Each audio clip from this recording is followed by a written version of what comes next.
aren't using their houses as cash machines, right?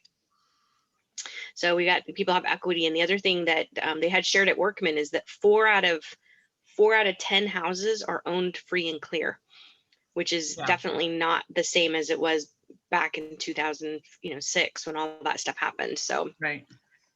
Definitely interesting. I don't know when it's going to end and what that looks like as far as, the inventory. They did say at Leverage that by second quarter, beginning of third quarter, that we would start to see some more inventory on the market. And I think maybe that has to do with the vaccine, possibly, right? People getting the vaccine, because I do think there's plenty of people that are leery of putting their houses on the market because of COVID. Obviously not as many as we thought with how busy things have been, right? People are like, oh, it's okay. We'll still put our house on the market. And then I think, there's just people who are worried about being homeless, That's a bigger issue, I think. But just in the last week, my one client that I'm still trying to get into a house, we've noticed there's more listings to look at, longer days on market, meaning 3 or 4 days, which is a lot. Versus 0. And we're seeing price adjustments where the greedy ones who thought their $400,000 house was worth $480 are now chasing down. So those are definitely on the market longer. So we've just noticed that, when your client's noticing that trend, I think that says a lot. And that's for the Northwest Valley at a 400 to 450,000 price point that we're seeing that change. So I feel like we're getting there. Yeah, I have a possible listing in Central Phoenix, and looking at the comps, I originally told her like 3 to 315. And then when I was looking at pending properties, I reached out to the listing agents, and like you said, one of them sat for 6 days. I'm like, okay, well, this one's obviously overpriced, right? And it hasn't been renovated since the 80s. And and the listing agent even admitted, he's like, I think we might be a little bit overpriced. But the other ones are 0 to 3 days, and reaching out, there's 3 that are pending that are similar to her property. And it's hard to price, it's hard to comp stuff in downtown Phoenix because everything is so different, and what's been updated, what hasn't. Does it have a garage? Does it have a 2-bath? Like, there's all those things. To have a guest room. But looking at that, I mean, 370 to 380, and they all said that they were getting offers above, and like only one was cash, the others were financing. So it'll be interesting to see if they have appraisal challenges. But it was, and now I'm thinking, gosh, her house is probably worth 350 to 370. If we put it on at 315, imagine we're going to get just hammered with multiple offers. Without even seeing that house, it seems low. We're at in Central. We're at north, south of Camelback. It is Indian School and 15th Avenue. Mm-hmm. So you're gonna get a bucket load of offers. Yeah, and she's updated the kitchen and the bath. It's only a 2-1, but she does have a 300 square foot outbuilding that is heated and cooled. So it doesn't have a bath, but it could be a studio.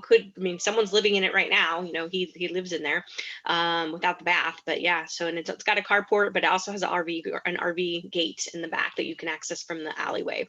So So you know what they do at those outbuildings, Sarah? A lot of people make those into a party house. So they'll chandelier it. They'll kind of boho the whole thing and put a big table in there and bring down part of the wall to a half wall and put in a window so it can open up. And they make that into kind of their bar entertainment area and an outdoor dining space that's enclosed. So that's really popular right there. Yeah. Well, and the other thing too, with people working from home, it makes an excellent office / excellent studio. Office space. Yeah, I'd rather party, but yeah. Yes, I knew I had my girls who would agree. Yeah. I agree. I like that too, with the lights and the big fluffy pillows and all that stuff. So yeah, just like that. Yeah. It's definitely interesting. So for sure, but we'll see what continues to trend here. All right. So video. I will share an article with you guys too that I read recently from Tony Giordano. I know you guys know who that is. So he's come out with an article about the differences of video and the quality, and of course he does high-end stuff, right? And obviously when you're selling $30 million properties in Chicago, those clientele are going to demand a little bit different, right? But in this class, we're basically just going to break it down. There's the different sections of what is the content, when should I post, calendar, all that stuff. And, just, I think for you, I mean, I don't know how you guys are. Tanya, how do you feel about video? I don't think I've ever seen you do video. I have not really done video, which is kind of why this this class interested me. Nate he bought a new camera and he's setting up like a little video room at the Arrowhead office for him so he can do his videos there. And as a team, we're going to start trying to utilize video more. So that's why I thought this would be a good class for us. You guys are obviously welcome to use the camera too if you want to do some video over there, but we should have that little studio ready next week, hopefully. Cool. Yeah. Awesome. I bought lights. When I was doing the political stuff and doing a lot of filming for the different campaigns, this one gal came in, this one videographer, and I was like, okay, I want to know what brand that is and what brand that is and what brand that is. And so she gave me all of that. And so I've just started buying it all, the good lights, the camera, I got to still get the little attachment for the monitors so I can read the words as I'm talking, the scripting. I can't think of what that's called. Teleprompter. Thank you. Thank you for prompting me. Thank you for prompting me. And I still need to get a good camera. I think I haven't bought that yet. So I'm just in the process of buying all that stuff. Talk to Nate about what he bought. But yeah, so one of the things that Tony said that I don't necessarily agree with, but he said that in 6 months from now, if you're not doing video, no one's going to see your stuff on Facebook because they're just pushing so much so much video. And there is different platforms. So like if you're on YouTube, you've got a 10 to 12 minute time frame of content that you can push out and people are watching it. They're paying attention to that stuff. There's a whole formula of how to do YouTube videos for online for lead gen. And then with Facebook, it's 1 to 2 minutes, so it's different. Each platform is different, and it is going to share some of that stuff with you in the materials. So obviously we want to talk about how do we boost our confidence and have some basic skills around creating video, and then having the confidence to do it, right? That's the thing, is having the confidence to do it, because it's, I personally hate listening to myself on the sound of video. So just it's a limitation I have, right? And then all of us get into the space of what do I look like? I don't want to look like an idiot, et cetera, right? But the thing is it does start to create the human connection, and your clients relate to you. I don't know if you've ever watched a show and you watch somebody and you interact with them, you either like them or you don't. We're geeking out on the Irwins on the Animal Planet. I don't know if you guys have watched that, but the Steve Irwin's daughter and son and wife are doing a kind of like a documentary of their life at the zoo. And I freaking love these people. Like, you just, they had to put down a bird that had been at the zoo for 26 years. And they have old clip of his name is Bruce. And I was sobbing like a baby last night watching them put the stupid bird down. It wasn't so much about the bird, but it was about the zookeepers and how they were crying and their emotion to this bird that had been there for so long, and he got arthritis and he had some health issues, and it was the best thing for the animal to be put down. But it's still like, I'm getting to know these people, and it changes my view of them, right? They start to be important to me. And so that's kind of the same thing with video. And what we want to teach you in this class is how do we have that human connection with people that makes you more relatable, which then turns into more business. So we got some other classes coming up. We had the social media class last week. We had some marketing classes. So you guys know all the stuff with momentum. All right, so the plan. So what's your personal brand, right? So identifying that, right? And who's our audience? And then we want to become intentional and proactive. So define our aspirations, have your GPS, right? What is the GPS? Goals, plans, and strategies around video. And then creating the video, right? What is our tactics? What's our tips? What's the value? Is it something that they're going to get anywhere, right? Or is it something unique to me and my business that they can't get somewhere else, right? And then obviously talking about being dollar productive and how do we use video with that? We could build out a whole series. Somebody goes under contract and this is the videos, all of the steps of what's going to happen, right? Within that, you take a new listing, we have all the video that goes out, right? And we record it, and it's evergreen, right? For a few years anyway, until we get a few more wrinkles, right? And from a few more gray hairs. But could you create that content? And then now, it launches out via BombBomb, and the buyer is now informed of the inspection process or the escrow process or whatever it is, right? So there's a lot of ways that you can take the vital activities that we teach about and create video around that. And again, you set it and forget it, right? Okay, so the plan, so the summary, so we want to teach you a complete video system that, is again about dollar productive and creating your brand. Who's your audience, right? Who are we trying to get to? I have some clients that I coach in the Workman system, and they're following this mastermind about YouTube, the YouTube content, but it's all based on buyer leads and people moving into those areas. So 2 of them, for example, are in the Denver market. So they're putting all this video content out on moving to Denver, right? Which is great. But right now, I don't necessarily want to work any buyers, right? I want to be focused on getting more listings. And so how do we create content that attracts listings and sellers into our fold? Now, there's a lot of people that bought. If you look at all the houses that were sold in the bank-owned era, those people are sitting on a pot ton of equity and they're first-time home sellers. And so how do we get in front of those guys, right? And create content on YouTube that is going to get them to raise their hand and say, hey, I want a top grade, right? Because if you look at the interest rates plus all the equity that they're possibly sitting on, could they go buy a $500,000 house in the West Valley? Absolutely, right? And have the same payment because they've got the down payment, right? So I think we got to be looking for ways that we can connect with more sellers on video. All right, so we got Jennifer Daniels jumping in. Okay, so section 1 is going to be on your brand, right? So identifying what the brand is. So who are you? So Tanya, this would be something that you and the team would brainstorm, right? Because it's not just about Tanya, but it's about the team. And then each of you, I think, might be a good idea. What more Zucker talked about was creating little niches for each of you. You could be about golf, right? Because you like to golf. Brandy could be, single moms. There's a lot of different avenues that you all could take to create niches inside of the team that now all of you are sharing the load, right, of the content that's being pushed out. Yeah. Good morning, Jennifer. So video, so it's we already know this, right, that it's a powerful tool to incorporate into your business. So first, it humanizes you. It creates relatability. It establishes credibility, and then it helps to display your character, your expertise, and your knowledge. And then it delivers the experience that stands out above the crowd and strengthens your relationships. So you think one of the things I love about videos when people do the bloopers, those ones always make me laugh and make me connect more with that person, because some people come off as very polished, right, and very professional, and then you watch the bloopers and those to me, I don't know, they always make me smile and make me like the person more because I realize they're human, right? And especially if they bleep out the F word, right? Those are really fun. Oh, you have to bleep that word out? Yeah, you probably should. I'm gonna have lots of bleeps. Darn it, you're gonna have lots of bleeps. So and the note at the bottom here, so the average video per message is outperforming the non-video counterpart. And I think a lot of us get stuck in the whole, I don't want to look stupid, I don't like the way I look, I don't like the way I sound, I need to lose 20 pounds, etc., right? And at the end of the day, that's not what they're showing up for, right? They want to connect with you. They don't care about it. They don't even know about the 20 pounds, right? They don't. They just want to connect with you. So why video? So leveraging video, the financial proof. So homeowners say that they're more likely to list with an agent who uses video. Marketing professionals worldwide name video as the type of content with the best return on investment.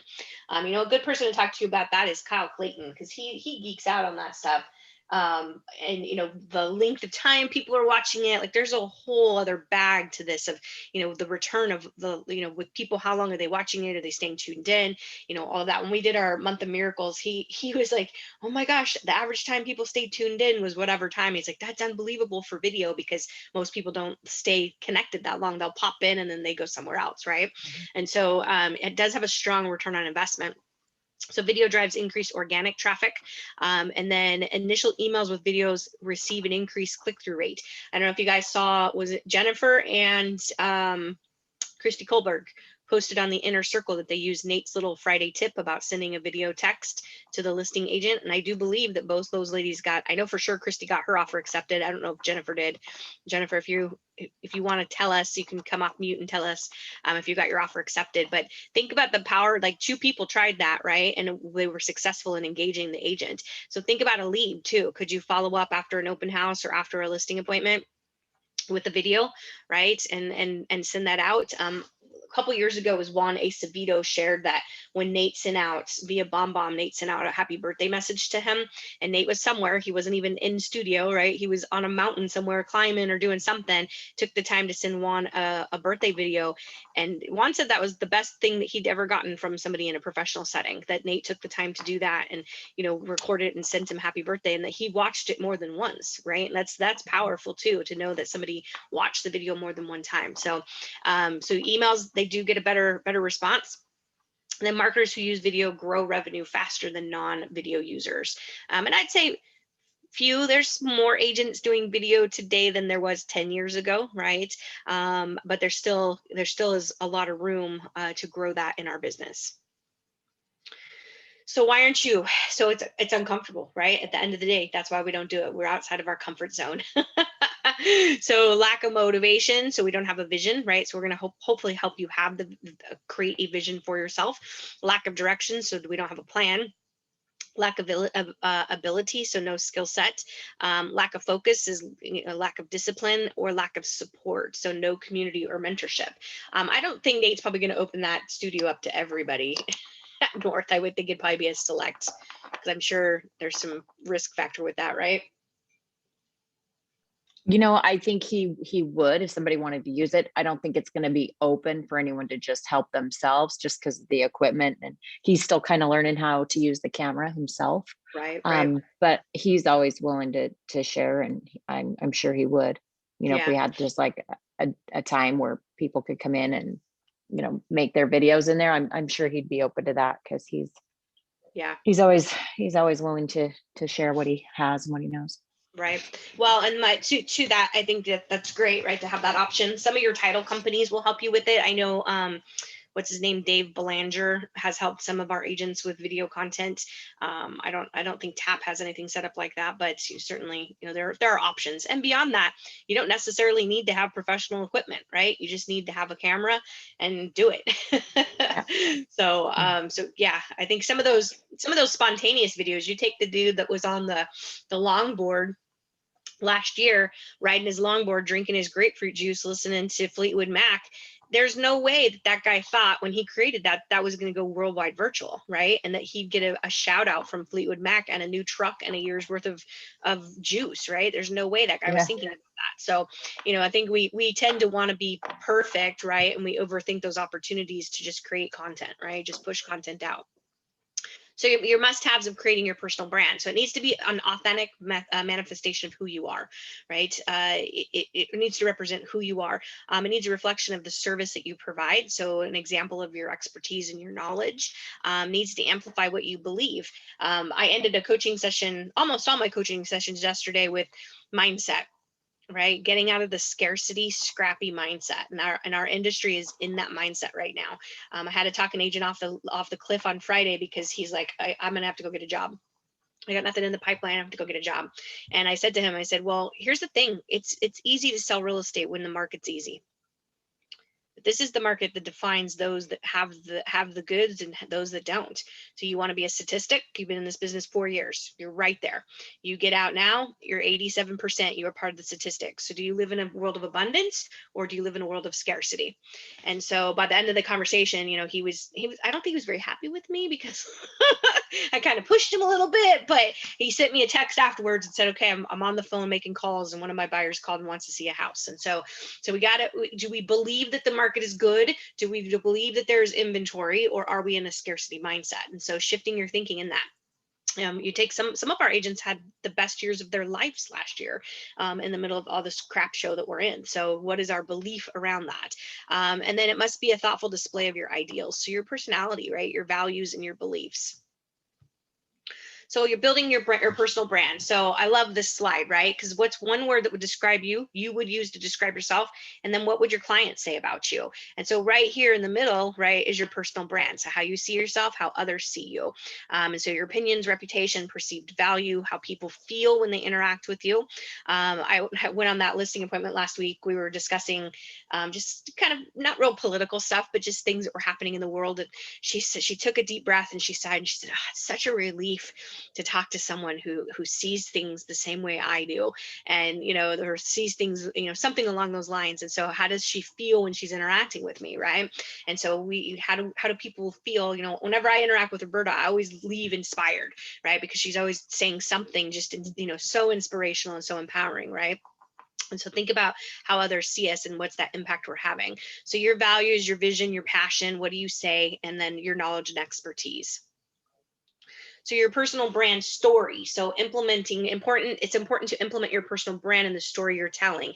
The golden rule of video is to be a great storyteller. I listened to the Audible book of Matthew McConaughey's Green Lights. Talk about an incredible storyteller. Like, that guy had me from the first 30 seconds. And I'm not a huge McConaughey fan, but that book was fantastic. And, not so much of a motivational book, a little bit, but more of a memoir. And then I listened to his interview with Brian Buffini, and same thing, it made me want to read the book again. Right? So be a good storyteller. So when we think about being a storyteller through video, that captures people's attention. Okay. So be a storyteller in this beautiful house you're listing, right? Or a storyteller in why it's a good time to put your house on the market. So there's all things that we can create stories around. So it becomes your narrative, right? And it does get that emotional connection with the viewer. So the reminder here, the mind justifies what the heart decides. When narrating your story, lead with emotion. I listened to an interview with Drew Barrymore last week, and man, she was pretty emotional. Like, it was, there was several parts where she, got choked up, but not obnoxious, but just telling her story and talking about her life.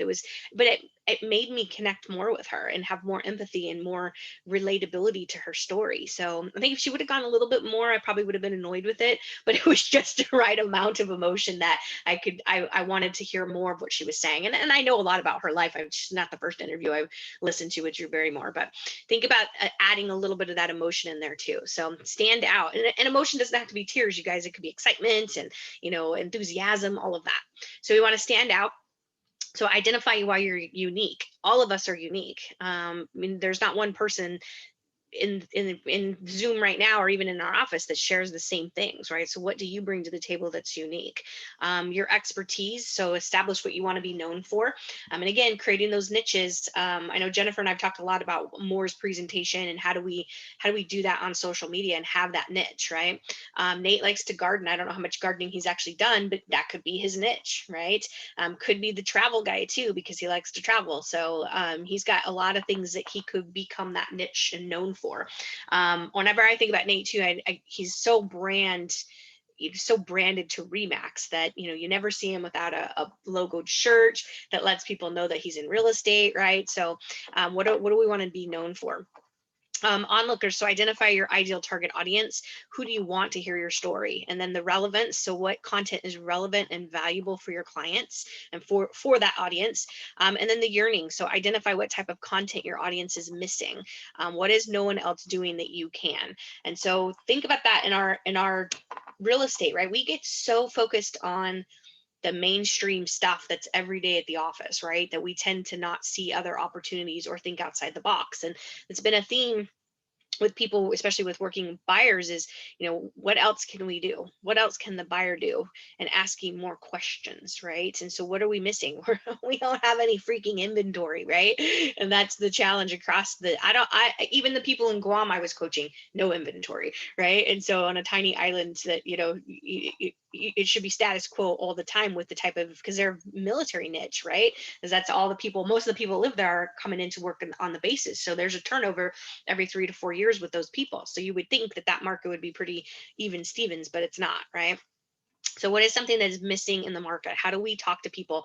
One idea I came up with yesterday was taking that 12 tips that you guys looked at the newsletter, the 12 tips in there, and create some video around that.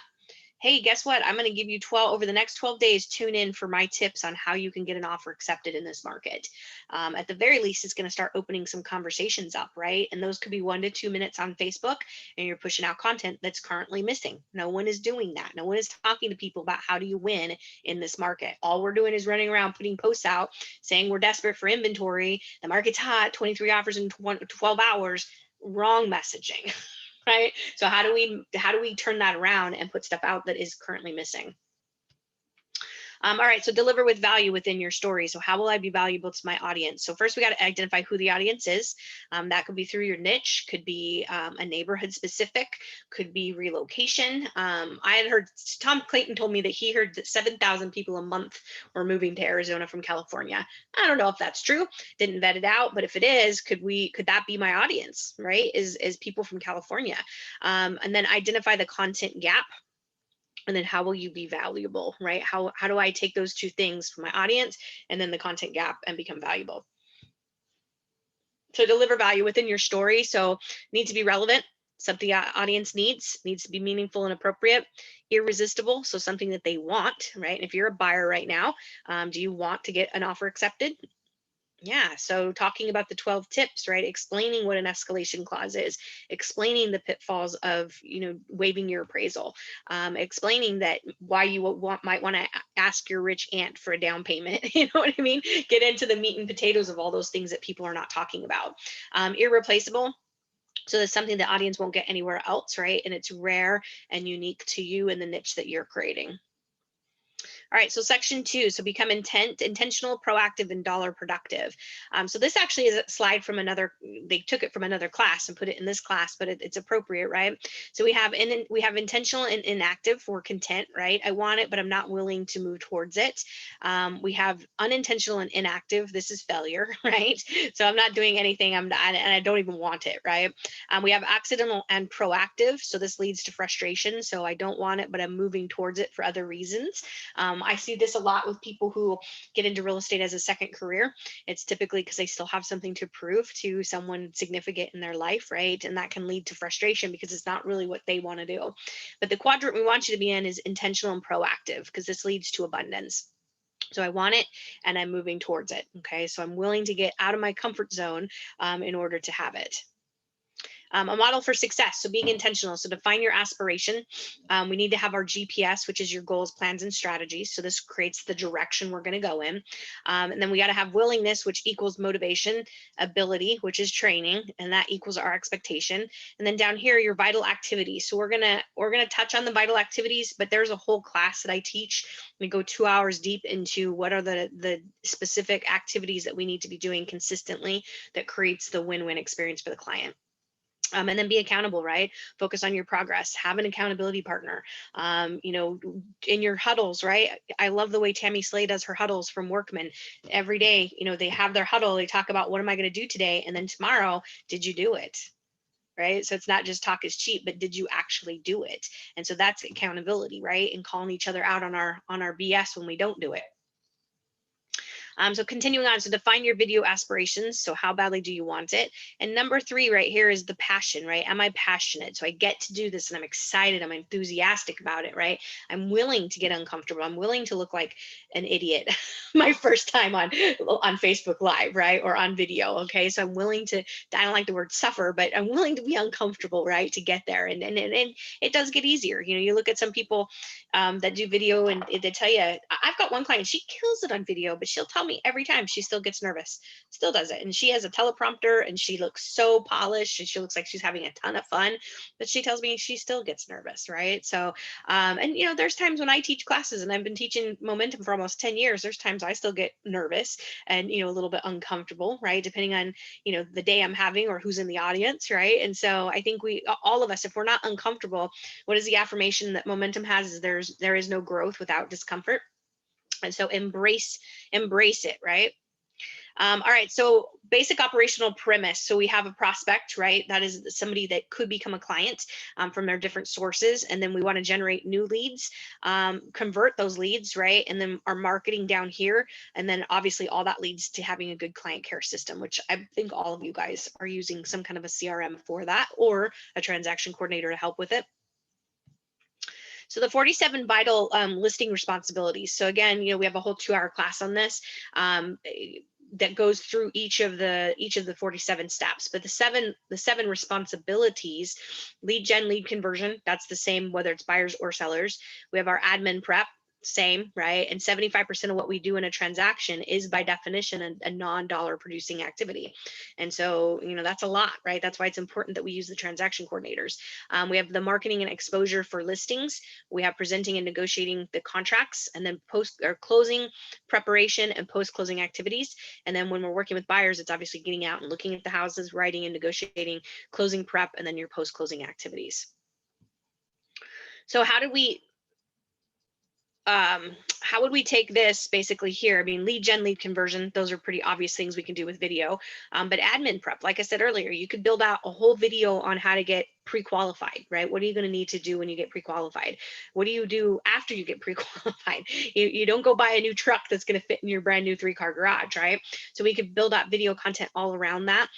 You could build out video content about the home inspection process and what we could expect with that. And same thing for sellers, right?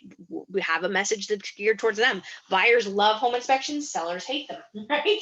And so the seller thinks that the home inspector is picking their house apart, and the buyer thinks that they're buying the money pit, right? So we could have 2 different videos addressing that experience for the client. And then that takes care of the, think about Christine, for example, or even Stephanie and Janice. Think about how much work they go through talking on the phone, explaining that stuff to people. And could you have a video that we set and forget that goes in BombBomb? Christine puts them in BombBomb, the plan launches, and the videos go out like clockwork, right? And so think about the experience. And the other thing too is the client can go back and rewatch that video. So if they don't remember, they can go back and watch it, right? And so there's a lot of content we could do. I mean, think about buyer. We have our appointment, we did our consultation. We're going to go back. We're going out and we're looking at houses. We send a BombBomb reminder. Don't forget, we're going to look at houses. I know a lot of millennials and Gen Xers don't have, or Zs don't have checkbooks. So explaining the process of how we're going to navigate earnest money, right? Think about that, Roberta. That used to be my closing line. I'd call and confirm the appointment. Don't forget your checkbook, right? That was my little seed I would plant because we're buying a house when we go out this weekend, and they don't have checkbooks anymore. Totally true. I was just having that conversation with somebody, and she looked at me and she said, "I've never written a check." Yeah, it's very funny. So it's not a closing line I can use anymore, right? And then I do have a client that's building out. Actually, I've got 2 people I'm coaching that are building out websites that explain the whole process through. So I think the website's great and it's very beautiful and very interactive. But I do think that you could layer in the video as well, okay, and explaining all that stuff. So pretty much all of the 7 vital activities for both buyer and seller video tracks could be built out. Right. And they don't have to necessarily be done by one person. Tanya, you guys could tag team that and everybody creates a different video that gets pushed out. Right. Or do it together. Right. And you guys have 2 people do it and explain that. All right. So that's pretty much what we were talking about on that slide there. All right. So section 3, how am I doing on time? Oh, we're good. It's only 9:30. All right. So hold on. I didn't mean to click past that. All right, so scripts. So with any momentum class, we always give you scripts, right? We don't just talk about the go do this. We're going to actually give you the scripts. And Jennifer, I'll send you the materials when we get done. So before we incorporate the video message into your dollar productive vital activities, we want to be proactive and intentional. So we want to map it out, right? Roberta mentioned having a teleprompter. So this could be great for that, right? Put that on the teleprompter and you're able to read it right off of there. Because memorizing, great. I think that's a good goal to have, but I will tell you, for me personally, anytime I've done scripted stuff, like when I was in Toastmasters and had to read a speech, I was never as good as if I just took my talking points and just quote unquote winged it. Right. And as someone who has professionally spoken and whatnot, I would just give the extra tip that even if you have a teleprompter or a script, don't stick to it. Don't feel bad when you're like, "Oh shoot, I'm off script. I'm talking on my own now," because that's what our brains do. And it becomes more natural and easy and you can get back to your script, but I've just always encouraged, I've never fully read a script before, ever. I can't. I'm incapable. But I don't think that my speeches or my presentations suffer from that. I think it's enhanced by that. And I use it more as a bullet point. And I get back to my, oh yeah, I've got to talk about this. And I've got to talk about this. Yeah. So that's the biggest thing I think people get afraid of is, what if I can't read the speech right? And then they stop and they go, oh, I missed that sentence. And they get all worked up about it. Right, right. Yeah, and I think I think for some people memorizing it works great. For some people, teleprompter works great. Yeah. Some people bullet points, right? We just have our bullet points of these are our talking things that we're going to talk about, right? So whatever works for you. But you know, the teleprompter is definitely an option that I think would help people, right? So personalized, so fit the content and delivery into your own dialogue or your own tone. I know sometimes people get tripped up with scripts because it feels fake or doesn't feel like them. And until you get good, right, you just got to use the words and then internalize it and make it sound like you. So know it, right? Be the subject matter expert, and then internalize. So we want to live it. So display your values and expertise at all times, and then customize. And this is where what Roberta's talking about is adapt, right? To deliver it to that specific audience. And, you know, again, there should be something on here too that says have fun, right? Because this is, we get to do this and we get to connect with people. If you think about, you know, well, Roberta and Tanya, you guys have been around a minute, right? Along with me, and Jen, you're definitely have some seniority as well. But if I think about 24 years ago when I got into this business and my MLS was a ringed binder that sat at the front desk, and there was only the Phoenix Association, right? We didn't have Weimar, and you would have to drive to the office and flip through plastic pages to look at properties, right? And to fast forward now where we're fighting over, you know, Zillow and data and showing time and all this stuff that's happening, right? And so it's completely changed, and only in 24 years is not a real long time if you think about the advancement that technology has made. And so when we utilize tools like video, it gives us an opportunity that we didn't have before, right? The real estate industry is changing, right? It's changing right before our eyes. And so how do we jump on that and have fun with it and embrace those changes, right? Because they're not going away. All right, so building your video script. So step one is warm up, right? Introduce yourself, smile, maybe do some, you know, some, well, in choir, they do like lip exercises, right? Where you can blow through your lips and get your tongue loose and ready, right? I would say do some extra, like little light stretching, listen to a song that motivates you, you know, get yourself in a mentally good state, right? And then within the content of the video, we want to have the, you know, your warm up, or I'm sorry, your warm opening. So smile, introduce yourself. I love when people say that, you know, I'm powered by Remax Professionals. I love the way that sounds instead of with. I'm with Remax Professionals. And then you want to share your item of value. So have the hook, right? If you watch Nate's videos with the stuff he does with Viral, he'll have a hook at the beginning with a catchy little jingle, and then he goes into the video. And so that hook gets people, you know, are we going to stay tuned in? So today I'm going to be giving you step 2 of the 12 tips on how to get your offer accepted, right? You know, something, well, let's see, I would probably say frustrated in the home buying process, right? Tune in and get step 2 or something along those lines, right? Step 2 is deliver the message.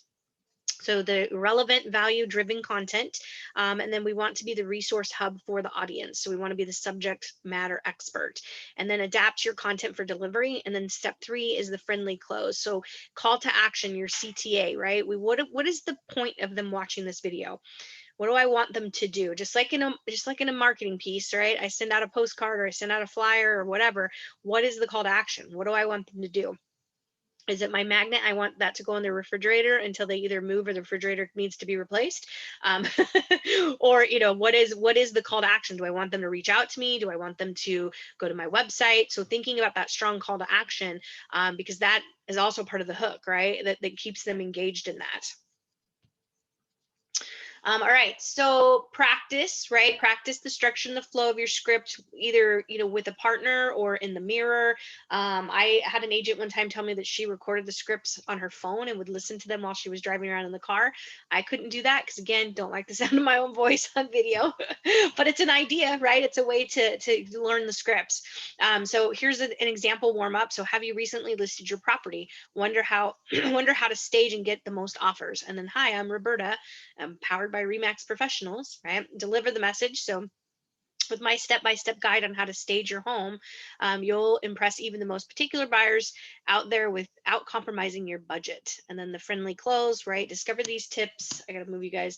Discover these tips by simply clicking the link below. I'd love to hear more from you. Let's have some fun. And then comment below. If you're doing a Facebook Live or even a recorded one, you could definitely, as you're walking the property or whatever you're doing, interject that in there. Good Facebook Livers, they are good at throwing that in as they're talking, right? And it doesn't even throw them off script. They just they roll with it. Be sure to put your comments in the chat. What do you think about this, guys? Drop me a heart or tell me what you think, right? And they're just so natural at it and including it into their script. So again, have fun with it, right? Have fun and be enthusiastic. So I'm not going to read through all of these, but in your guys' material, there's an example script for expired or canceled listings. And so you could create some video around that. You would need to have an email address to send this video out to an expired or terminated listing. If that's something you're interested in doing, I would recommend RedX. They are a really great company. And they scrub their list, so you're getting reliable, good data that isn't going to get you in trouble with do not call rules. And so and I do believe if you pay for the upgrade for geo farming, you'll get email addresses, multiple phone numbers, et cetera, et cetera. So, but don't go buy it unless you're actually going to do it, because spending money on something that you're not going to use is a waste. Okay. And expireds are not for everybody. And I would caution you too. I have a client in Denver that took a listing off the market wrong time of year to sell a mountain property in Denver. So they took the property off the market to wait for the spring. And her client has told her that how many expired agents are calling them trying to get the listing, but what they're doing is they're bashing her. They're ripping her apart to the seller, telling the seller all the things that she's doing wrong, or why isn't she doing such and such and such and such. So it's actually having the opposite effect with this particular client, is he's turned off by the way that these realtors are behaving and the ugliness that they're saying about Kelly. And so just be mindful of maintaining your professionalism. And if there's something wrong with the listing, great, but don't bash the agent, right? Because it does definitely send a negative message, especially if the client likes their agent, right? And in this situation, they have every intention of relisting the home. It was a strategic move. So anyway, there's an example of expireds. Here's an example of a script that you could do for farming. Same thing with RedX. You can get geo farm areas that would give you emails and phone numbers and things like that. Open house example. So again, this is in your guys' material. So could you, send this out to a group of people, or even on social media, to let people know that you're going to be doing an open house. So website or social marketing, another example in here of video scripts that you guys could do. What else? I think that was it. That's all our examples that we have in there.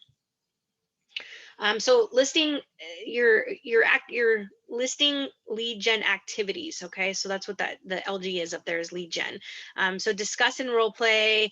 Okay, so what are some things you guys are doing with lead gen video? Are we doing anything with video as far as pushing that out for lead gen on social or email or anywhere? Got heads shaking no. Okay, so hopefully this gives you some good ideas of some stuff that you guys can do, right? And then getting the if you have a phone number, you could send it out via phone too. So think about, Tanya, on the team, you guys have VoicePad, right? And on VoicePad you get a phone number. Actually, all of you guys have VoicePad. That is a service that you get. Whether you're using it is another question on the lead gen. But you get a phone number, right? As soon as they call, we get a phone number. So wouldn't it be pretty cool if you were that caller and all of a sudden I get a text message with one of these scripts, right? And especially the open house one. Could you take this one and anybody who called about that property and send this out to them instead of the phone call and saying, hey, I'm having an open house? Instead, they get a text with a video of you inviting them to that open house. Think about what a game changer that could be.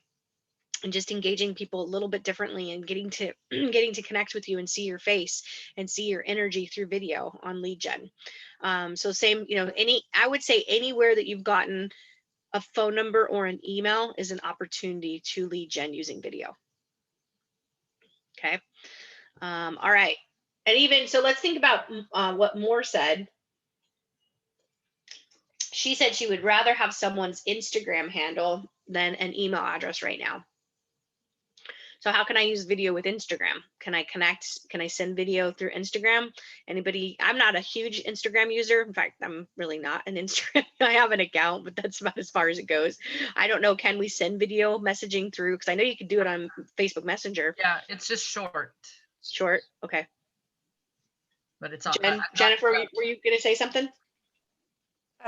We just, my buyer's agent, she's doing live videos and on Instagram, and she's been getting so many views and everything. So I definitely think people are watching Instagram videos. So I would do them. One day I will, I promise. One day where we'll get there. Yeah. So just think about so whatever content you're going to push out, I would question and just say, can I make this a video instead?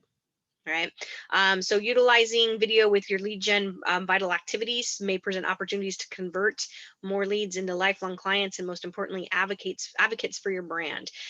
So with the lead conversion language, try to be as specific and personal to individual family as possible. So like taking BombBomb, for example, and doing custom birthday messages. Now you could, if time's of the essence, right, you might want to just do one birthday kind of generic for everybody, but you definitely, if you had the time and you could take that and make it personal, so it was for that specific person or family member, or if someone sent me a happy birthday message to one of my pets, I would think that was pretty cool, right? So just think about anything that you guys are doing. Can I turn this into a video? All right, so lead gen, here's some more scripts for you. So this is confirming the appointment and arriving on time. Again, if this is someone that you haven't met, this could be awesome too, because now they're seeing your, hopefully they've seen your picture and they know what you look like. But some people have those old glamour shots, right? So they don't actually look like the photo on their marketing. And so now Roberta, you're on mute. Whatever you said, we couldn't hear you because you were on mute.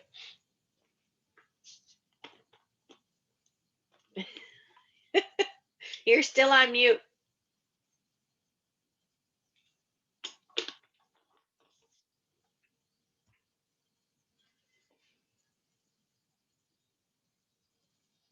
I don't know. Is she talking to us?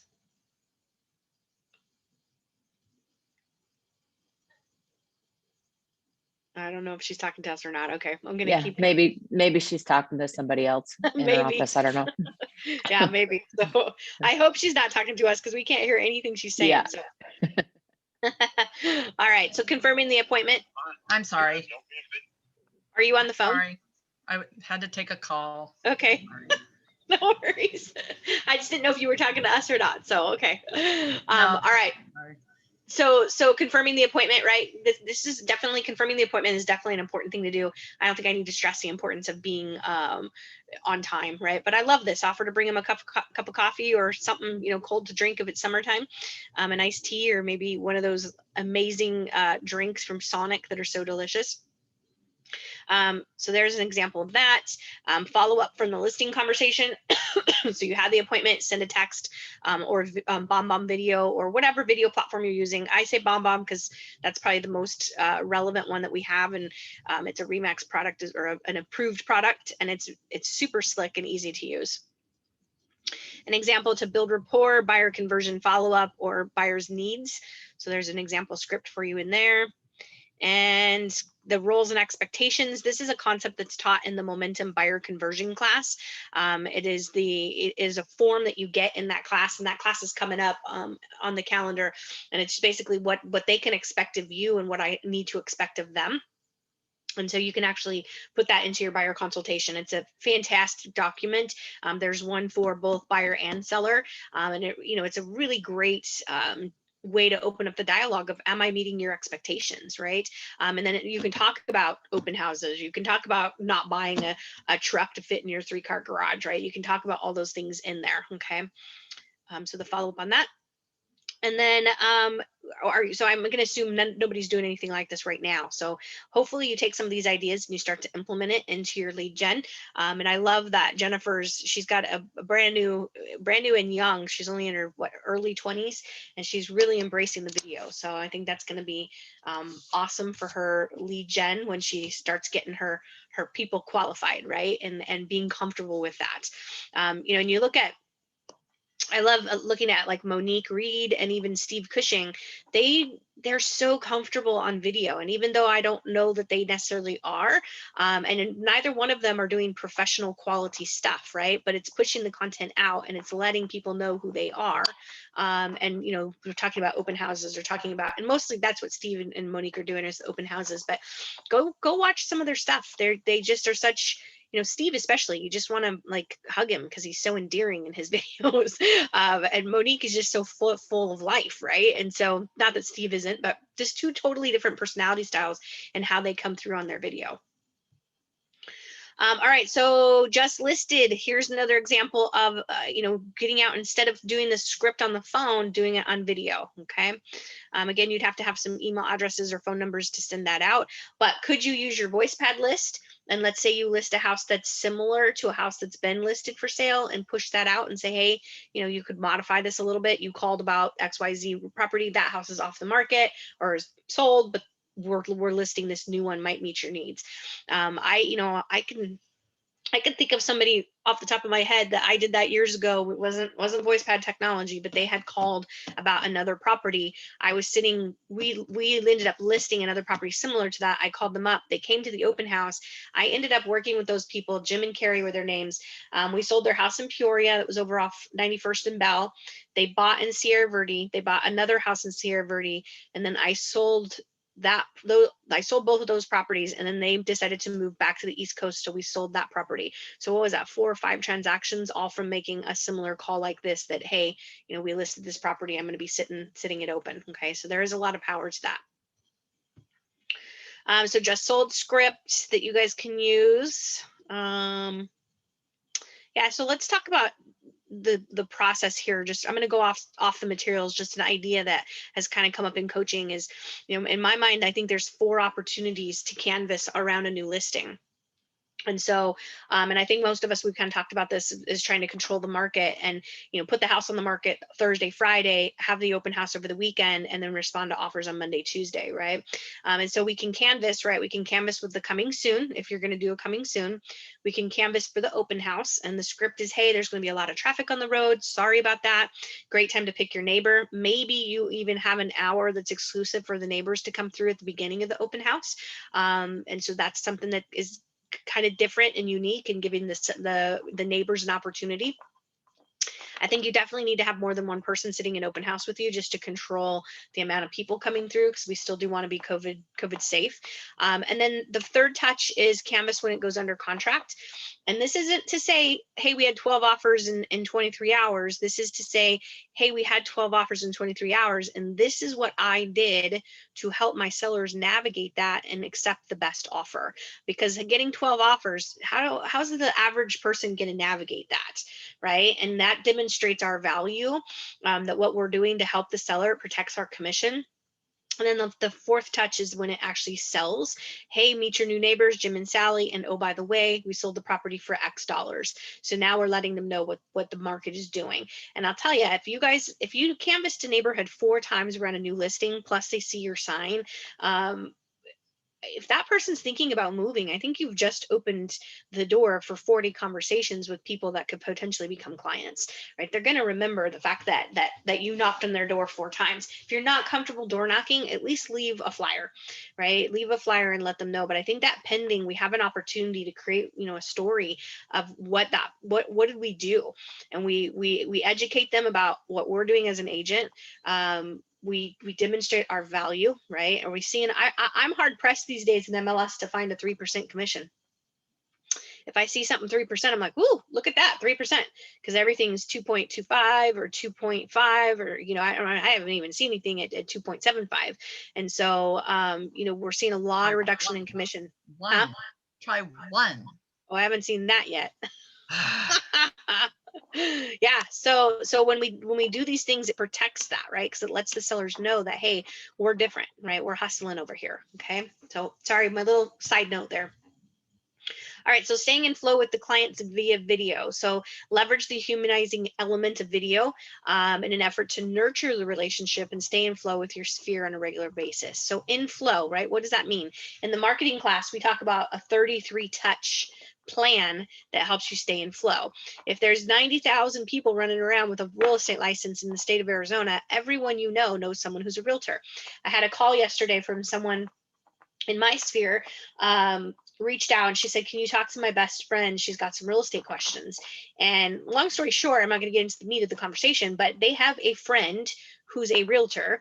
And yet she reached out to me because she's, doesn't trust this person is giving them good advice. And so staying in flow is more than just one holiday card, right? We have got to stay top of mind with people. This listing appointment I went on last week. Now I sold this house to her and I've sold her one other, she's a 2-time client, and she's referred me business. You guys know I didn't sell real estate for a little while I was in Prescott. So when I got back, I started reaching out to people and letting them know, hey, I'm back in the city and my license is active and if you need anything. And I took her a pie, and then I was in contact with her during the shutdown because she's a DJ. And so she lost her business basically and still hasn't been able to go back to work. And so she's picked up some jobs here and there getting income, but it was, a huge shock to her. So staying in contact with her and just the wellness, right? What can I do? How are you? How are you holding up? And, inevitably the conversation flows into what's going on with real estate, right? And I don't know, you guys, that if I hadn't done that last year and been in contact with her as much as I was, that I would have been there last week. I'd like to think so, but I'm not 100% sure. And so you just don't know. You need to stay in contact with people. You never know. And this is a gal that I thought would die in this house. Like I never thought she would move because it's like the perfect house, perfect location for her and her lifestyle. And so we just don't know what changes in people's lives. So staying in flow with people, because you just never know when a transaction might arise. And I think, we got to serve before opportunity. I have an older lady in my sphere.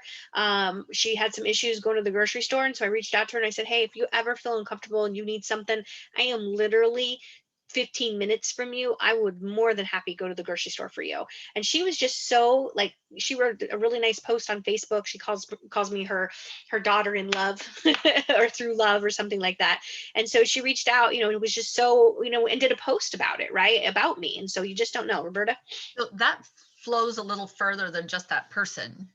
Anybody who's watching you help that person, they're like, wow. I have a lady that I take care of, and there are 2 to 10 people who know that's what I'm doing. And I've already had 2 of them reach out to me and say, when it's time for me to sell, you're the only person I will call. And I wouldn't have necessarily had that string to them, but for me helping this one person that we're in common with. And I've observed that I don't push it. I just bring them into the fold and I give them the pie and send them the note and do all those things now. Right. But it really bubbles out. It's that ripple effect for Absolutely. sure when you're helping someone. Absolutely. Yeah, for sure. So, you just don't know. So how do you help them throughout the transaction and then the post transaction? Social media, and this is one thing that Tony Giordano talks about, is that social media gives us an opportunity to get to know people so quickly, right? I mean, you can go on someone's Facebook or Instagram, poke around for 2 minutes and find out a bunch of stuff about them that you would have never known prior to the inventing social media.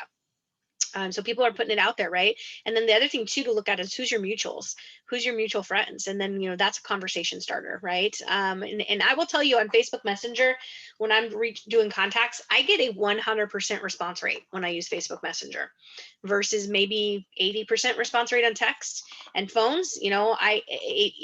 If the person's not available, you're getting their voicemail, right? But on Facebook Messenger, and I've tested it more than once, and so I'm not I'm a small fry in the real estate production here in Phoenix, but I will tell you my personal experience, a 100% response rate. And so when you're thinking about making those contacts, don't pounce on them. And hey, you want to buy or sell a house? It's go look on their social media, find a talking point, and then send them a message. Serve before opportunity. And the conversation will naturally go to how's the market, what's going on with you, how are you, right? It will naturally go that way. So you just don't be the creepy used car salesman and pounce on them. Find something that's a talking point that is the opportunity to serve before selling, right? Okay. So here's another script. So here's a script. If you don't know what to say for wellness, right? We have a script for it. So, and right now, as this thing, hopefully we're coming out of the COVID. But it's still kind of a good reminder that people don't let their guards down, right? We still got to have our protocols, right? And what are you doing? When I went to that appointment, I wore my mask the whole time, and she wore her mask, and we kept our distance. And so just continuing that trend of people, keeping people safe and feeling comfortable. So here's a script for wellness. Here's a script if they chose a different agent, right, that you could push out.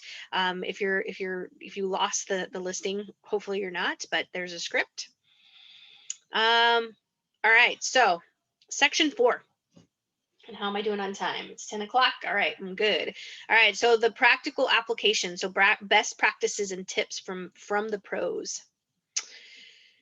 So getting tactical, what does that mean, right? You think about being tactical, what's my approach or my game plan? So be clear, concise, and intriguing.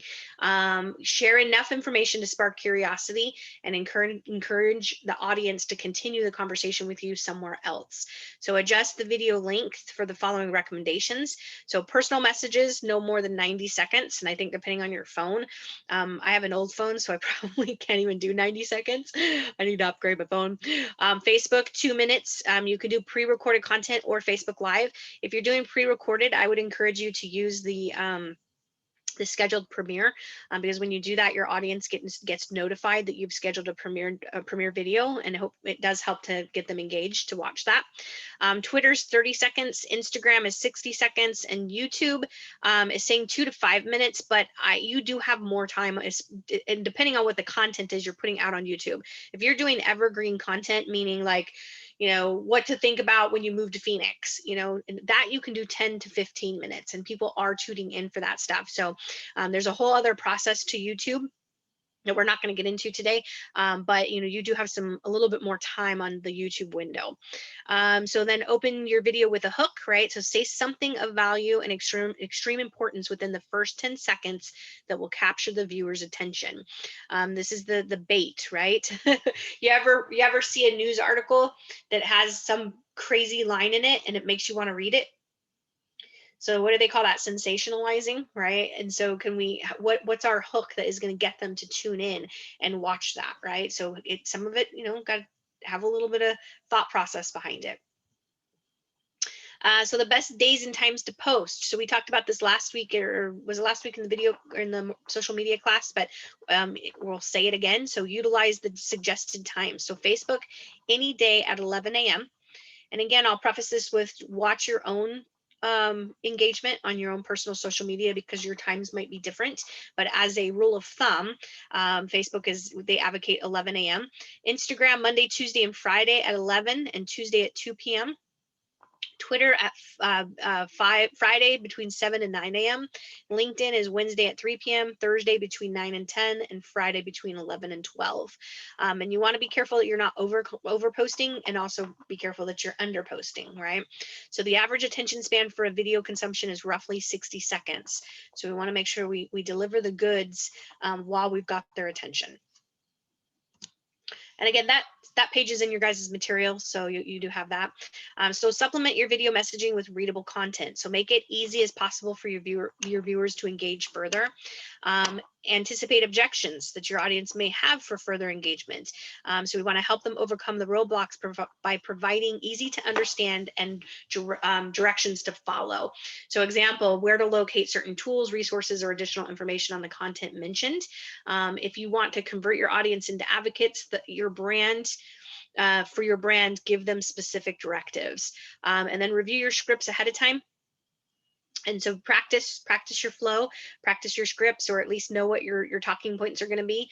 Have the conversation with the viewer through the lens of your camera, because that's really what we're doing, right? If you can think about that if I have an audience, I'll tell you, when we do webinars are really hard to do because you don't have an audience, right? It's just you talking to your computer screen. And the first time I did it, I was so uncomfortable and outside my comfort zone, because I'm like, I just need somebody there. And now, the last one I did, they had people's chat, so I could call on names that I could see in the chat, which helped a lot, right? And so if you could think about someone on the other end of your camera, or maybe put a picture of someone on the other side of your camera that you're looking at, So you're not just staring at the blue light on my camera that's coming out on my computer. So you know, and I think with that, if you could think that I'm speaking to someone, I think it'll bring your nerves down a little bit as well. So because all of us are good at conversation, right? We could sit down and have a meaningful conversation with someone. So review the concepts or ideas you want to portray and practice the structure and flow of your message, and then adapt to different audiences as necessary. Don't overthink it. How many of us overthink everything, right? Don't overthink it. Don't overthink how you look. Just do it. We want to start and end with a smile. Disarm your audience and humanize yourself, and inject your personality by sharing genuine and caring disposition. Practice your body language. So be open and ready to engage your audience. Have good lighting. I think you guys have talked about buying lights and having good lighting. Choose an appropriate background that's comfortable and positively represents how you operate. There was something, who was it that said, was it Kyle? Somebody told me that, or maybe it was Alex, that backgrounds that have bookshelves, that is an appealing thing to have bookshelves behind you. And if you ever look at like Nick Bailey or even Verl, Alex or Adam Contos, Brian Buffini, you watch any of their videos, what do they have in their backgrounds? Bookshelves. And so think about what's going to represent you that is going to be able to connect. We don't want to have clutter and, you know, weird stuff behind us, right? Or traffic or anything like that. You want to make sure that they're able to pay attention to what you're saying. Eliminate distractions for yourself and the viewer. So avoid flashy clothing or jewelry. That's one thing they taught us in Toastmasters, is when you're teaching in person, not to have jangly jewelry or flashy stuff, because it takes the attention off of you from the audience, and they start focusing in on that, right? Since we're working from home, and maybe some of us are creating content from home, kids and pets, right? I was, when I got interviewed by Verl for the Faces of Real Estate, I got all the way almost to the very end of my interview with him before Daisy May barked. And I knew if I locked her in the other room, she'd bark the whole time. So my best shot was to keep her in the room with me, and I was home alone. But the perfect thing was, though, is Daisy actually barked right at the moment when I was talking about animals. So it was perfect, and Verl was able to segue right through it, and it worked out great. But, you know, just be careful that, you know, if you've got pets or kids at home, that they know, you know, they're either put away or put a sign on your door that says, hey, I'm recording, leave me alone, right? So make sure you're being mindful of that. So that worked out in my favor in that particular situation, but I have had her bark at other times, and it's not been in my favor. So getting tactical continued here. So observe your favorite speakers and take notes. I think your favorites and the ones that annoy you. Because if you've ever watched somebody who's just super annoying, like, you know, a newscaster or something, you kind of get a little obsessed with why they're annoying you so badly, right? And so also the good ones, what are the things that you like? If you watch, you know, I love watching Buffini, but I also like watching Burl. And Buffini's so chill, right? In his accent, he's so chill, but you watch Verl and you get amped up because Verl is just shot out of a cannon, right? So two totally different presentations, same message, but different presentations and how they talk and how they act, right? And so I think, you know, look at those different people, different comedians, actors. You know, if you ever watch TED Talk, I'm listening to a book by Mel Robbins right now, and so she's really great, you know, person to, you know, to her storytelling and how her, you know, her pace and the different things she says, right? So pay attention to those. I also think pay attention to the ones that annoy you, and try not to do those things. When I first decided I wanted to be an instructor, that was one of the things I would pay attention to, is what I don't want to do, what annoys other people when they have to take a real estate class, right? I want to be different. And so then who's your favorite speaker? Who's your least favorite speaker, and why? So, and then maybe ask your audience, who's their favorite person, right? And try to emulate that style. So just, you know, those are ways to get comfortable and create your personality on video. All right, so create the pre-recorded ritual to create a pre-recording ritual to inspire confidence and joy. So what are you passionate about? What brings you happiness? Talk about that for 30 seconds before you record. Your joy and excitement will translate directly to your content for delivery. So recite the purpose or the goal of your video. and who you're speaking to, and remind yourself that you are the subject matter expert and have value to share.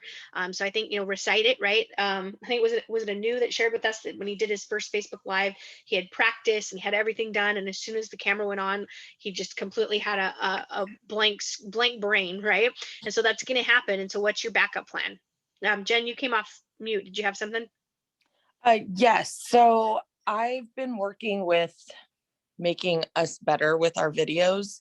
And when we're doing the open house videos to put on social media, we're walking the house first and doing like a trial video, pointing out things in each room and making just a mock video first and then going back and doing it again. So that content is just a tad bit better than that first go round. It increases the quality so much. Are you actually recording or just pretending you're recording? No, we actually will record a video. We don't send it anywhere, Right. but we walk the property and then we talk about it as we're walking and then do that second video, and it's just so much better. Yeah, cool. I love that. And you actually are recording it, so it's not just a fake, that probably ups the experience too when you're actually recording it. Right. And then, they'll send them to me sometimes and I'll watch them and say, you forgot to mention the pool in the backyard. So it's good to get someone else's opinion too. When you have those videos, just get some feedback on them. Don't be afraid to send them out. Yeah, cool. I love that idea. Yeah, so get excited, right? What brings you joy? Maybe, Roberta, go play with your dogs for a couple minutes before you record, right? That always makes me happy anyway. So do something that gets you excited, right? Get you enthused. I love to listen to music. And so I want to play something that gets me pumped up, right? And gets me excited. So just really focusing on the outcome and how am I going to exude this confidence and joy? And remember, you get to do this. Right. One of the things in that book I'm listening to from Mel Robbins, she's like basically like, she was telling the story of how she became, this TED Talk, right? She premiered it, like was speaking 250 days out of the year. And at one point it was everything she dreamed of, right? But then at one point it stopped being fun and she stopped being passionate about it. And she didn't want to do it anymore. And she started to have dread when she would have to leave and go, leave her family and go on the road. And so when we think about what we're doing, are we still passionate about it? Is it still in alignment with what we want to do? And it's okay to change course, right? If we decide we're not passionate about it anymore. And so, so we get to do this, right? And if you can't say that every day and get out of bed, then maybe we need to have a coaching session about what brings you joy and passion in this real estate industry. All right, so connect with a call to action. So include a call to action within your video message. That is a great proven way to encourage your viewers to continue engagement and the pathway to gain valuable information for a proactive outreach. So avoid being salesy. Sing-songy, right? If you watch the news, there's some people that are very sing-songy in how they present the news or the weather, right? So stay away from that, and then focus on selling the benefits of taking action and implementing the action that the viewer could have in their current life or current situation. And then, be genuine, right? Be authentic. Let your personality come through. Remember the purpose of who you are trying to serve.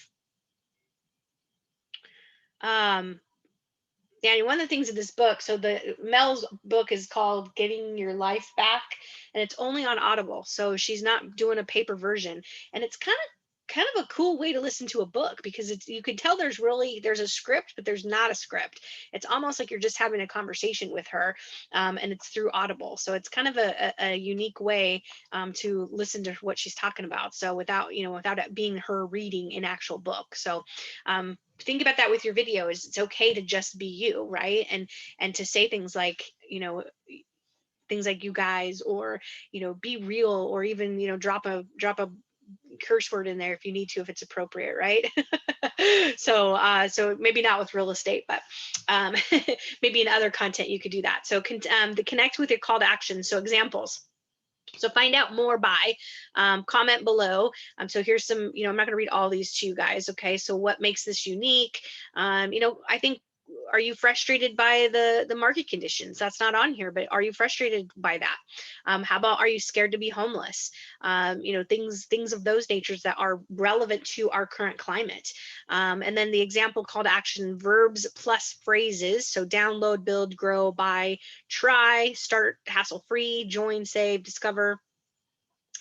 See in action, ready to meet, try it yourself, see the benefits, tell me more. So you would, you know, use something, use part of each of these right in there, and that helps to gain the engagement and the call to action. All right, so the most important elements of a CTA is what you do with the information you gather. So we're really great at lead gen, right? Think about that. We're really great at lead gen as real estate agents, but what we suck at is our follow-up. There was an article that Viral put out on Riz a couple weeks ago, and it talked about the money is made in the 5th to the 12th touch with a lead. So in very small percentage, less than 10% of agents in our industry are following up that long. Most of them stop after 1 to 2, maybe 3 tries. And 45% of the leads that we generate online don't ever even get a response. We never follow up at all, the whole industry. And so what now that I've got the information, I've done a good job creating a lead, what am I going to do with it after that? And I would caution you, and I know some of you have heard me say this already, but nobody's dead unless they actually are dead, like their body has expired, okay? And so when I see that, you know, I got story after story of people who, you know, agents will say, oh, that person's dead. And then they end up buying, you know, and Misty Moffat shared a story that a lead from Boomtown gave her a fake name, but 2 years later, she sold him almost $1 million worth of real estate. And so from a lead that gave a fake name, right? And so she could have easily said that that person was dead. So I would just caution you, but no one is dead unless they are actually no longer breathing, okay? So 5 to 12 attempts is where the money's made. So, you know, Jen, that's a good thing to share with Jess. Tanya, that's a good number to share with the team, right? With our leads, because we get tired and we stop after 2 or 3 tries, and that's when we're losing, right? So now go back to the slide. So save detailed notes on your buyer or your seller. Put that stuff in your CRM so that you don't forget. Save personal details for proactive intentional engagements. So birthdays, anniversaries, home anniversaries, you know, anything that's a milestone that we could celebrate. I've started taking my send out cards and creating custom content. And so when it's someone's birthday, instead of just sending a plain old birthday card, I'm going to their social media and I'm getting a picture of them, something significant, and then creating a custom card.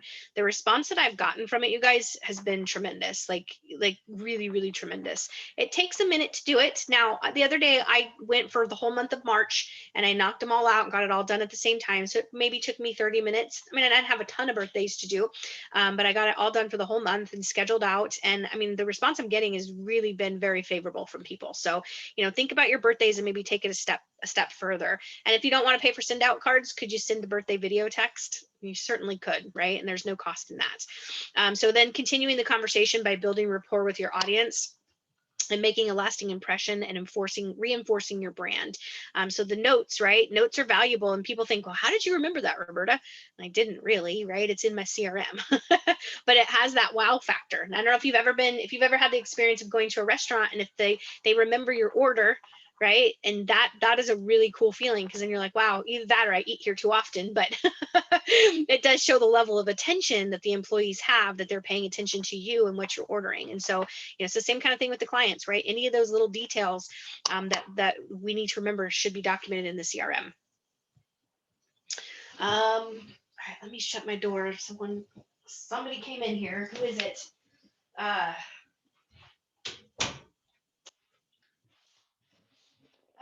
Another thing I'll share with you guys real quick, and I might have already shared this with you, but I don't know why I just stepped over this on my floor, so it made me want to share with you. I bought these from a company called Send Out. It's Note Card Cafe for $27 with tax and delivery. I got 50 cards that are custom, so they're custom to me. And the inside says, don't leave your home values up to the luck of the leprechaun. I am here to help. And then PS, I'd love to know if you win. Give me a call, text, email, or Facebook Messenger. And I'm going to put a scratcher in there and send those out to my top 50 clients. So $27, tax, shipping, everything for 50 of them. And they're really good cardstock. And then the envelope is already addressed, so I don't have to mess with that.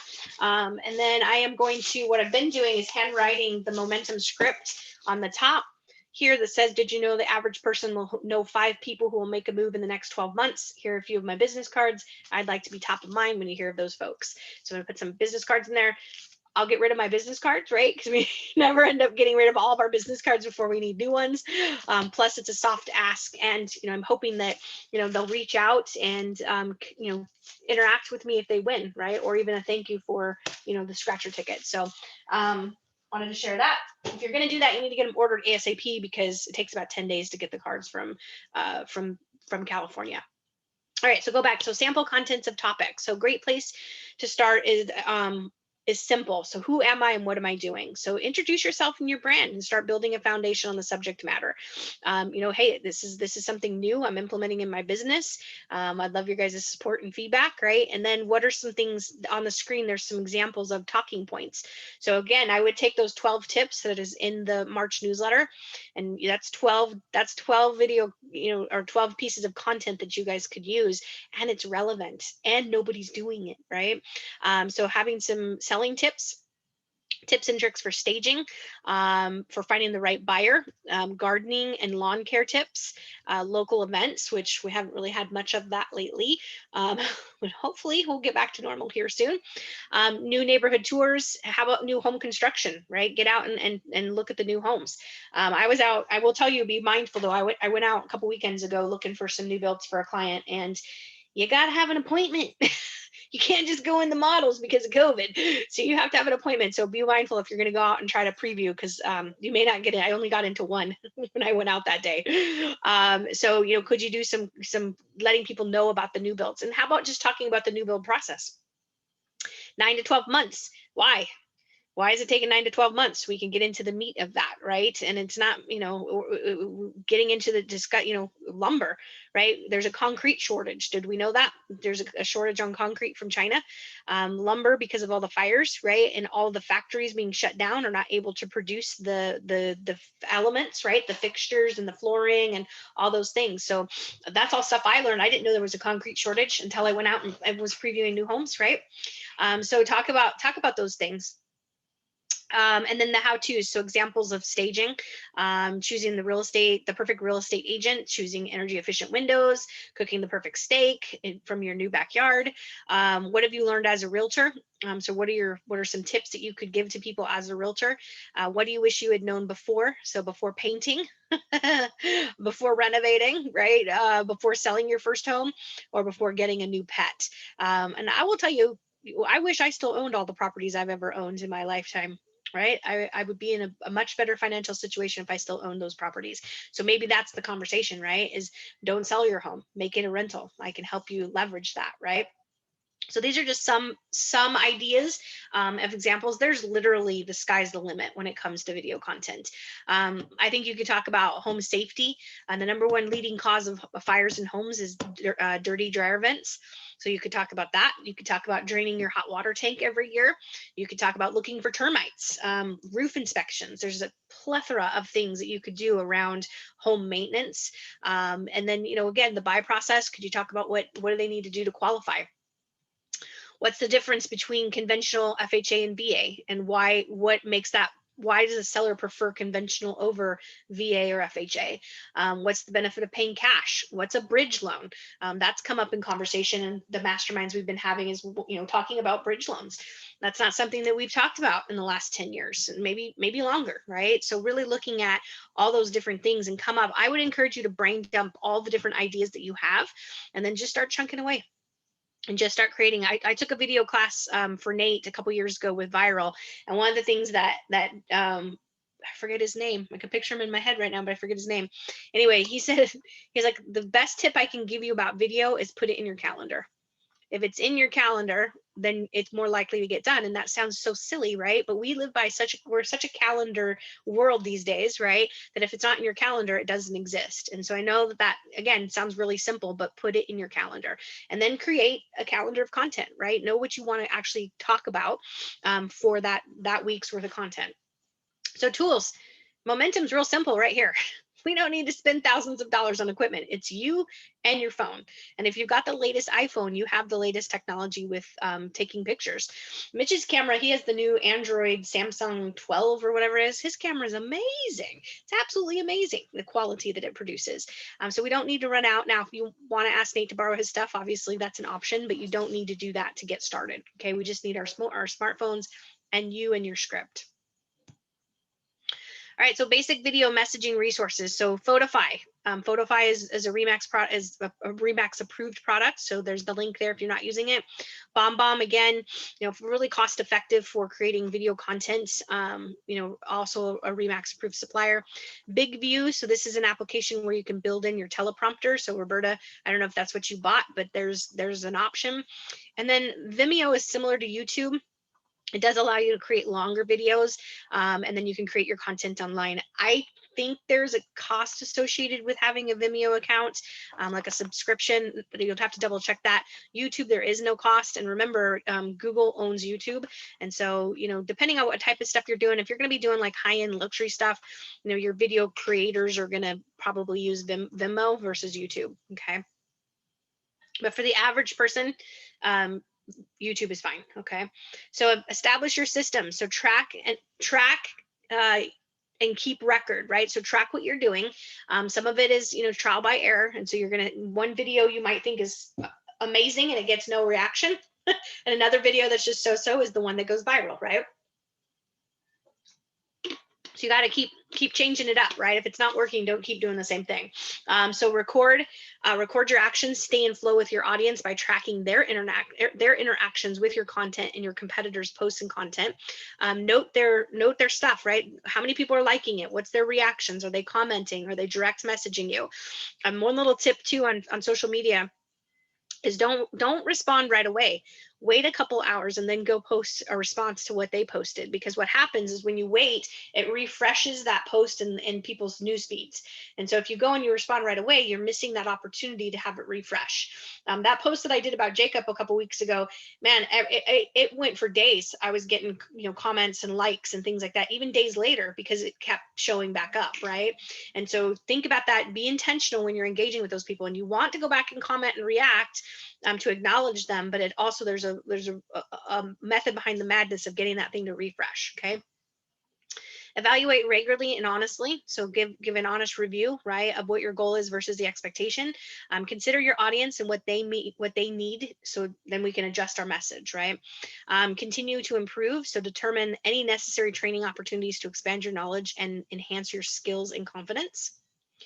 And I will put that article from Tony in the chat when we get done. So according to the Harvard study, individuals who have accountability partners saw a 33% increase in their productivity. So I know, Jen, you've got accountability pod inside of SLAM right now. Tanya, I don't know what you guys are doing on the team as far as accountability there, but you definitely could put that in your huddles if you guys are doing huddles. And Roberta, I know you have an accountability pod as well. So who will help you be honest, right? Call us out on our BS, right? And how often do you meet for evaluations? With Zoom these days, it's so easy, right? We could just jump on a Zoom call and we don't have to worry about picking a time that we have to drive to the office to get together. And then document your goal. So record a video of your comments and send it to yourself and your accountability partners. Revisit this video during every evaluation meeting. Okay, just a little tip to up your game. All right, so design and implement your system. So let's put all these pieces together. And so this is also in your workbook where you guys can write all this stuff out. So your core beliefs, right? What are your core beliefs around listings and your ability to convert listing leads? And so you'll see this slide a lot in Momentum. It's in multiple classes because the core beliefs are affirmations, right? It's what we believe to be true about us and the business. And so there's 14 here that you should have kind of ingrained in your DNA, right? Because they are a part of, if we want to be successful, we've got to believe in these core beliefs. Same thing for the buyer side. So again, this is in your material.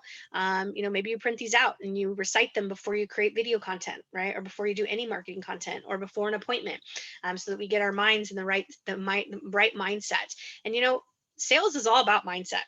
I don't think we spend enough time talking about mindset and having a mindset of abundance versus, this scrappy environment that we're in right now. Because, if you look at people who are killing it, and I don't care what industry, it's all right here, right? What they think and how they feel and how they behave, right? Okay, so tools. So what do we need? Maybe you need some lights, right? So you can buy that little circle light that you can put on your computer. You need your phone, right? Or even a computer camera.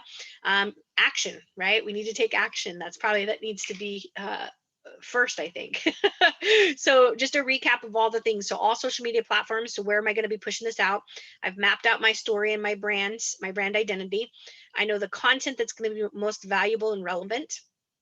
I've performed a self-evaluate or self-assessment and have determined why I may be avoiding video. And again, remember, they don't care. They want to see you. They want to hear your message. I'm ready to be intentional and proactive about incorporating video. I've practiced my scripts and I understand the flow and the impression that I want to make. I've reviewed the core beliefs around buyers and sellers. I've practiced an honest self-reflection and self-awareness to determine my current skill set. I've identified my aspirations. I understand that video can be powerful. I understand that video can be powerful in my dollar productive activities, and also creating more time in your life, right? If you have a video flow, think about all those conversations that you're not going to have with people because they've got it in the video, right? Understand that if I create a solid system and process for video, I can be successful. All right, so your system and schedule. So your AMS, right? My activities management system. So step one is define your hours, right? How much time are you working? Are you working 40 hours? Or are you working 20 and wasting the other 20? How many hours do you want to work in a day? And then identify your vital blocks, right? How much time? So this is basically time budgeting, right? And time blocking. So when am I going to be prospecting? When am I going to be creating video? When am I going to be taking clients out, right? Record the specific activities in those time blocks. Stay engaged, right? For the whole block. Turn your phone off, right? Turn off the notifications so you can stay engaged the whole time. Refer to your vital checklist, which again, there's a whole class on that. And then you want to assess. We want to reflect, revise, and release. And the release is super important, right? Because when we come back to video again, I don't want you to have the hot stove syndrome, right? Where we don't feel good about it and then we have resistance to it. So we got to release what did I do right? What will I change tomorrow? And then I'm letting go whatever didn't work, right? Or any negativity I have about that. And then obviously repeating those steps every day. So video time block checklist. So content creation, when and where to post, when and how. So am I doing it email, text, Facebook Messenger, social media? Is it going, identify all of that. And then time, it's got to be in your calendar, you guys. And maybe you sit down and you knock out 3 videos at a time, right? And we just get it done so that we're because once you're in the zone, it's going to be easier to create more videos than just doing one at a time, right? So I would encourage you to knock out a few. Follow up. So have a plan for when you're going to comment and respond to people on those messages and the post. Add them to the CRM. If you get that kind of content from people, put them in your CRM. Evaluate the results and then continue video messaging education. So this is evolving, right? I mean, it's evolving. And so, try to plug into people like Gary Vaynerchuk or Tony Giordano, or even like Katie Lance, who does a lot of social media stuff for Remax. And so pay attention to some of the industry experts because it does evolve and it's ever changing. So the hint there is consistent focused action equals success habits. Above all else, set yourself up for success by setting realistic expectations. Give yourself easy wins to start and build upon a foundation of success over time. Huge, right? When we have easy wins, it starts to create momentum and it gets us excited. Momentum, no pun intended. So your video schedule. So here in your guys' books, so you're going to have really crude, right? This is very basic, Monday through Sunday. What's my content, the dates, right? Remember to go back to what is suggested as far as the times and put that in there. And then where is it going? What's my audience? Now they have all of them on here. I would say pick one and master it. If you want to do more video on Instagram, then master that one. If it's Facebook, great. If it's LinkedIn, whichever, right? But pick one and then add to it. Facebook does now own Instagram, and I just saw something pop up. It was either on my Facebook or on my email that you can connect those now, so that if you're pushing content out to one or the other, that they talk to each other now. So that's an easy way to get going on Instagram, right? So your checklist. So again, when, where, and how, and then create the time in your calendar, follow up, add to the CRM, evaluate your results, and then continue your education. So tracking, again, have I recorded it? Is it getting action, right? Are people taking action, or is it a dud? Have I noted the engagement? Have I recorded important information about that client for future interactions? Evaluate, right? Being honest. Have your colleagues tell you, right? You know, I had one of my coaching clients. She's in the Denver market and she's trying to follow this move to Denver type content. And she sent me a video and it was good, but it wasn't her. I could tell that she was frustrated. I could tell she was off. And I just said, hey, it's good enough. You could send it out. I know you though, and I know it's not you. And so, but your audience probably won't know that. But if that's not the energy you're wanting to put out, then redo it, right? And so I could say that lovingly to her, and it was received well, right? It wasn't me giving her criticism that wasn't received. So be open to getting that. And in Toastmasters, we used to do the Oreo. So we would say the Oreo when we would give feedbacks. When you're in Toastmasters, every speech you give gets evaluated by everyone in the room. And so the Oreo is start with something good, positive, then the critique, the improvement, and then finish with something good. And so that puts your defenses down when you're receiving feedback, right? Let's talk about being vulnerable, right? You give a public speech and then you got 12 people in the room, they're going to all critique you. And then continue your improvement, right? So adjust your aspirations and your video messaging based on your goals. And then identify the necessary training or additional education, and then time block, right? Again, it's got to be in your calendar when you're going to do it. And then have a realistic plan that sets me up for success. All right, so video engagement tracking sheet. Again, really simple stuff here, you guys, on how to track it, but it's in your materials, so you can start using this right away if you put it into action, right? All right. And lastly, the goal of training is to take action. So we don't want you just to come to momentum and hear the lecture. We want you to actually take action. So when in motion, you're planning and strategizing and learning. Those are all good things, but they don't produce results. Action, on the other hand, is the type of behavior that will deliver the outcome. You don't want to merely be planning. We want to be practicing. So I love that. I haven't read that book, but I've heard it's good. So, so let's take this another step. So let's create some accountability. Who's going to go record a video? And by when? Me. Tanya. Okay, cool. I did one the other day. I just didn't put it out there. Say that again, Roberta. I did one the other day, but I just didn't put it out there. Okay. So why not? Because. So will you commit to putting it out there? I can put it out there. All right. No, the real reason is, here's the real reason.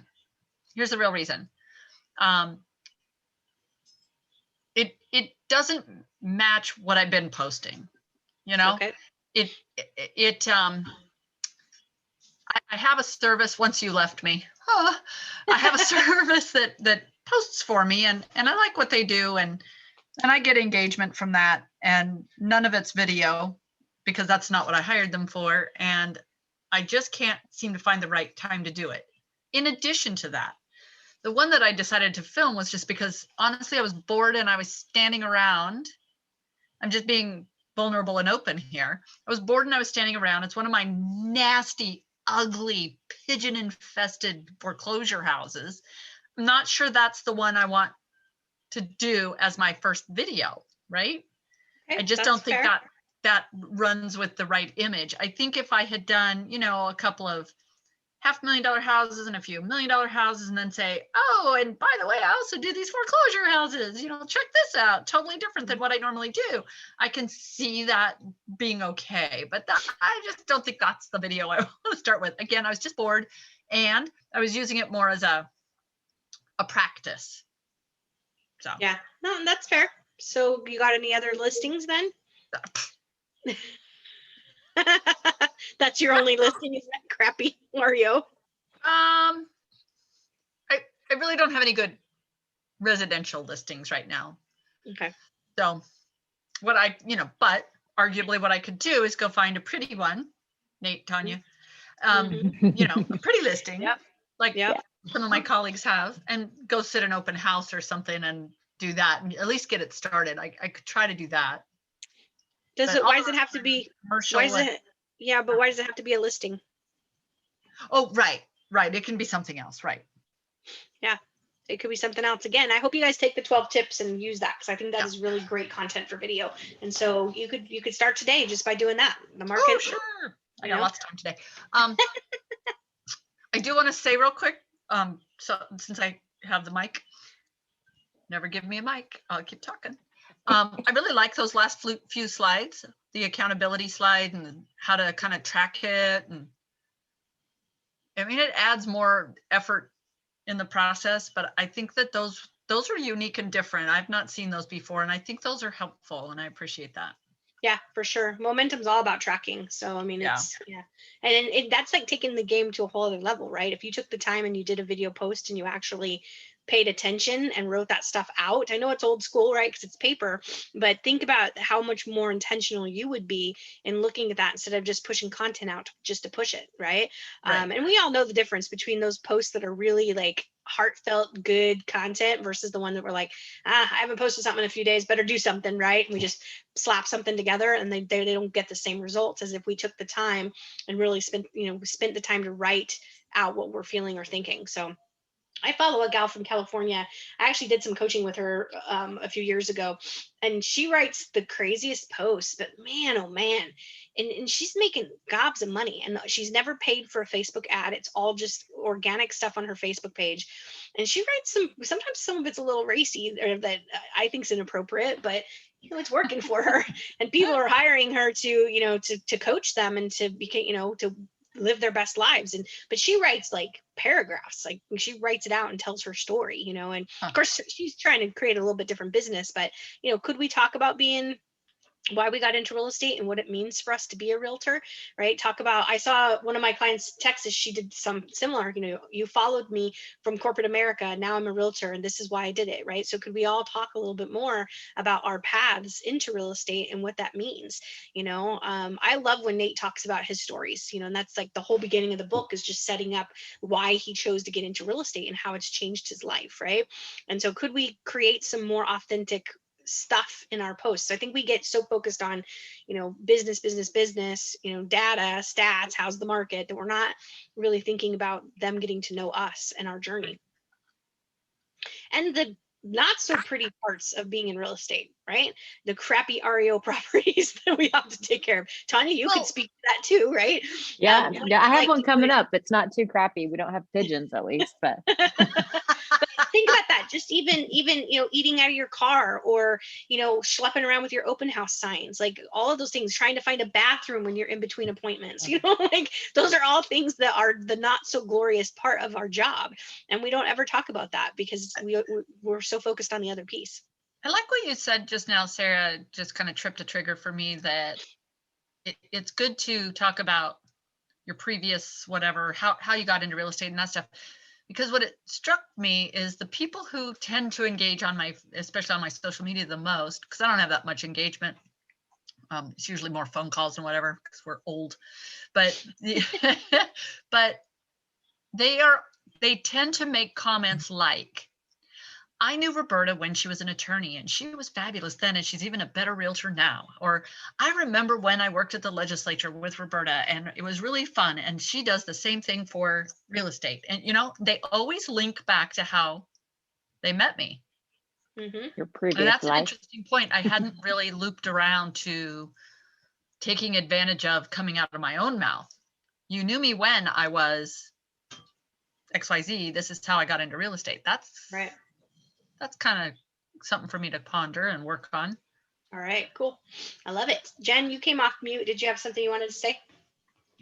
I do. I wanted to tell Roberta to post that pigeon video because it will be a shock factor for some people, and you will get so much response from that video. I I'm would sure.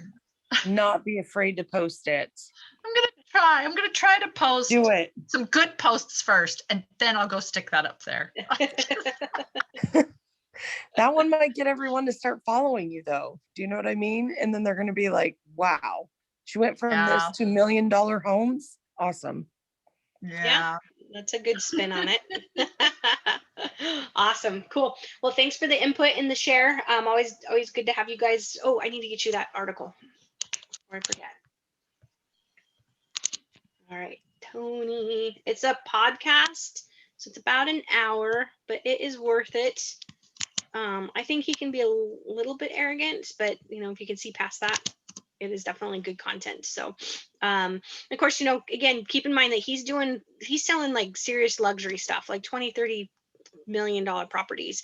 And so, kind of keep that in mind as you're watching his podcast, and pull from it what makes sense for you in the video content that you're creating.